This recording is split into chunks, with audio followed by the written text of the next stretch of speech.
अस्सलाम वालेकुम नाज़रीन, मैं हूं अब्दुल अजीम। 7H न्यूज़ में आपका इस्तकबाल है। हल्के असेंबली खुतबुल्लापुर के इलाके टूराराम में मल्लारेड्डी हॉस्पिटल की लापरवाही की वजह से वहां के अटेंडर्स काफ़ी परेशान हैं। इस हॉस्पिटल में बारिश होने की वजह से लगातार छत से पानी टपक रहा है, जिसकी वजह से वहां मौजूद अटेंडर्स काफ़ी परेशान है। यह हॉस्पिटल मलकाजगिरी MP मल्लारेड्डी के रहने के बावजूद भी इसकी ये हालत है।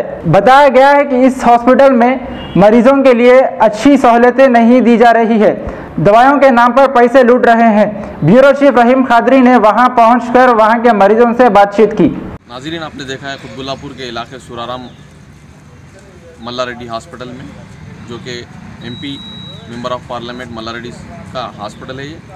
इसमें काफ़ी लोगों को मुश्किलात हो रही है रहने के लिए। जो पेशेंट्स के अटेंडर होते हैं वो लोग दूर दूर से आते हैं यहाँ पर ज़ेर इलाज के लिए, लेकिन यहाँ पर शेड सही नहीं रहने की वजह से पानी वहाँ से टपक रहा। बारिश होने से लोगों को काफ़ी मुश्किल हो रही है कि एक MP साहब का हॉस्पिटल रहते पर भी ऐसी लापरवाही है, और आगे और कौन से हॉस्पिटल से जो कि ऐसी लापरवाही करेंगे।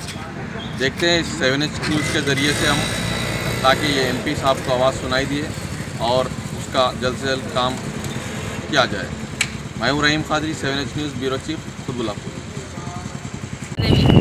మా ఆయన పేరు సిద్ధిరాములు, మా అత్తమ్మ సర్పంచ్. ఆమె పేరేం పేరు? కిష్టమ్మ. అయితే సర్పంచ్ ఉండి ఆమెకు మొన్న పోయిన శనివారం నాడు పిడిసి వచ్చింది. ముందే వాతం ఉండే పిడిసి వచ్చిందని తీసుకొచ్చినాం. క్యాంపు పడ్డది, అక్కడ క్యాంపు నుంచి తీసుకొచ్చినాం. అంటే ఎక్కడ పడింది క్యాంప్? కొండాపూర్లో. ఎవరిది? ఇక్కడ నారాయణ హాస్పిటల్. నారాయణ మల్లారెడ్డి? నారాయణ హాస్పిటల్ని మల్లారెడ్డికి క్యాంపుకు వచ్చేసినాం మేము.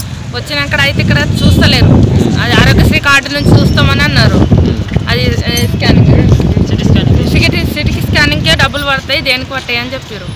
అన్నింతా ఫ్రీ అని అన్నారు. మొత్తం డబ్బులే తీసుకుంటున్నారు, సూదికి డబ్బులు, అన్నిటికీ డబ్బులే తీసుకుంటున్నారు. అయితే ఇప్పుడు కొండాపురం అంటే ఏ కొండాపురం? ఏడుపల్లి కొండాపురం, కొండాపురం జిల్లా చిన్నశంకరంపేట. అదే ఇప్పుడు ఎక్కడి నుంచి ఎక్కడ తీసుకెళ్తారు? ఇంటికి తీసుకెళ్తున్నాం. ఇక్కడ పట్టించుకునే వాళ్ళే లేరు. అంటే ఏమంటారు? తీసుకెళ్ళిపోమంటారు, స్మెల్ వస్తుంది అంటారు. స్మెల్కు మంచిగా చేస్తుంది కదమ్మా, నీట్గా ఉండేది చేయట్లేరు, మీరే చేయండి అమ్మా అంటున్నారు. అంటే ఎవరు చెప్తారు అట్లా? సిస్టర్లు, డాక్టర్లు.